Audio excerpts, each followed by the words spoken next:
khilaafkii ugu adkaa ayaa soo kala dhex galay xildhibaanada golaha deegaanka ee degmada Burco kaasi oo ku kala qaybsameen laba garab oo isku noqday muxaafid iyo mucaarad waxaana gebi ahaanba istaagay waxqabadka xildhibaanada oo qaban jireen bulshada soo dooratay dadweynaha magaalada Burco waa kuwa u dhagtaagay halka uu saldhigi doono khilaafkani soo kala dhex galay xildhibaanada oo ka qarxay hanti uu midba midka kale ku eedeynaya inuu iibsaday isla markaana qulunsaday waqtigan kala guurka ah haddaba dadweynaha magaalada Burco oo la hadlayay telefishinka caalamiga SBS ayaa sheegay inay ku fashilmeen golaha deegaanka muddadii ay hayeen xilka isla markaana ay ku dhameysteen muddo xiloodkoodii isqabqabsi dhexdooda ah waxaana ka mid ah hadaladoodii golaha deegaanka waxa oran karaa waa dadkii Burco dooratay marka sidii loo doortayna si khaldan bay ahayd sida wax u qabtayna si khaldan weeyaan waxa weeye waxaan oran lahaa nimankan reer Burco intay tashadaan ha iska dareeriyaan sababtoo ah dhulma noola qaran nool ma jirto maalmo waxa ka sii daran maalmo iyaga way haystaa oo waxaan ku yiri media war kasta soo gala waxa ku jira khilaafkii deegaanka Burco waxa weeye waa nasiib darro Burco ay soo wajahday weeyaan waxa weeye waxaan leenahay raggii hore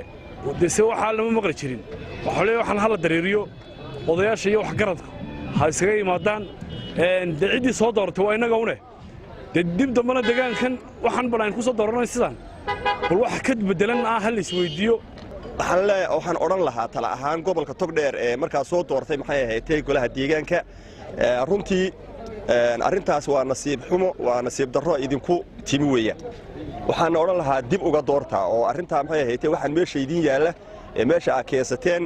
xubnaha maanta maxay ahayd wax qabadka uga fadhidaan wax alla wax ay idin qabteen iyo wax alla wax ay idin sameeyeen haddii hore u joogeen iyo mid dambe oo ka soo socoto rajaaho laga sugaya ma jirto soo ifbaxaya xildhibaanada golaha deegaanku ay ku kacayaan uu ka horeeyo maayirka magaalada ugu horeeyo ina muraad gobolkii way iibsadeen wax allaale wax ka nooli ma jiro inta xilligii kala guurka waa laga faa'iideysaday wax yaabo badan baa la cunay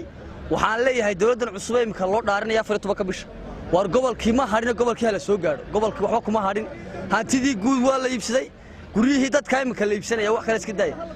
waxa laale wixii xildhibaanada kula socdana waanu cambaaranaynaa waxaan leenahay xilliga kala guurka yaa laga faa'iideysanay dalkii iyo dadkiiba way cuneen dhulkii dawladana way boobeen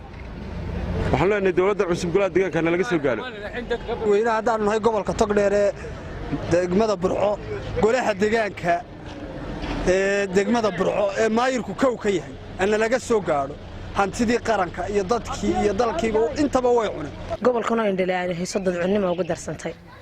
taas waxaan uga jeednaa golihii deegaanka ee farta gobolka Togdheer ay bulshada ugu dareertay ee ugu codaysay ugu may codaynin inay hantida ummadda ay iibsato hantidan agoon baa leh xuriyaamin baa leh dan guud baa leh marka ugu maanaan talagelin anagu in ay hantideeda iibsadaan inaan u dooranay marka waxa jirtay sheeko Soomaaliyeed aabaheed indhaleeyaan wad ka ogeeyay dadcunimo ku darsay kullido gobolka wixii waxba lagama tagin oo xukuumadii hore xaalafisay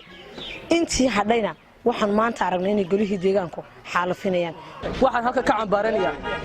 xildhibaanada golaha deegaanka iyo maayirka magaalada Burco iyagu hatidii dawladda cunay ee horeysa moolkii weyna ee magaalada Burco ilaa wax baa laga dhisayaa shaqaabuur baa loo sameeyay dhalinyarada meel waxay baldiigtii waxay cuneen lacagta agoomaha meel walba waa cuneen golaha deegaanka ee degmada Burco taasoo dadweynuhu ay doorteen inay wax qabto ay wax turu doorteen asaatee ay iyagu muhiimadooda noqotay inay dhulka boobaan deegaankan cod baanu siinay codkii ay gobolka Togdheer siyaana way ku qasaareen waxaan xasuustaa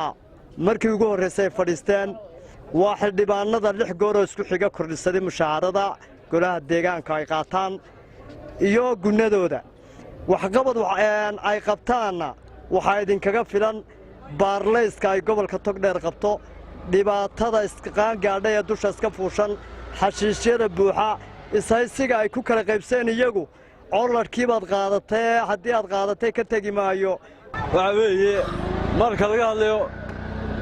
golaha deegaanka gobolka Togdheer golaha deegaanku wuxuu noqday golo deegaan oo aad u dhib badan wuxuu noqday golo deegaan oo kala bahadhay wuxuu noqday mid hadiya jeer hantida dadka boob ku sameeya aniga lacagta laga xisaabtami jiray oo qura la doorto midka cid kastaba haato in dhammaantood in laga raficiyaa baan doonaya waxay u qabteen bulshada iyo waxay tareen midna aanay jirin meeshana ay kharashun ku qaataan waxaan kula talin lahaa madaxweynaha cusub mudane muuse bixi cabdi inuu sida ugu dhaqsaa badan u kala diro soona magacaabo maayar cusub iyo maayar ku-xigeen iyo guddi cusub oo si ku meel gaadha inta doorasho laga gaadhayo meesha u sii maamula oo maalin walba waxaa jira isqabqabsi iyo dhibaatooyin badan oo ka jira degmada Burco iyo khaasatan gobolkaba ugu dambeyntii xildhibaanada golaha deegaanka ee degmada Burco ayaa isku dhex mashquulsan iyagoo war iyo xaaltoona shaqadii ay u doorteen shacabku Shaakir Cabdi Axmed SBS TV magaalada Burco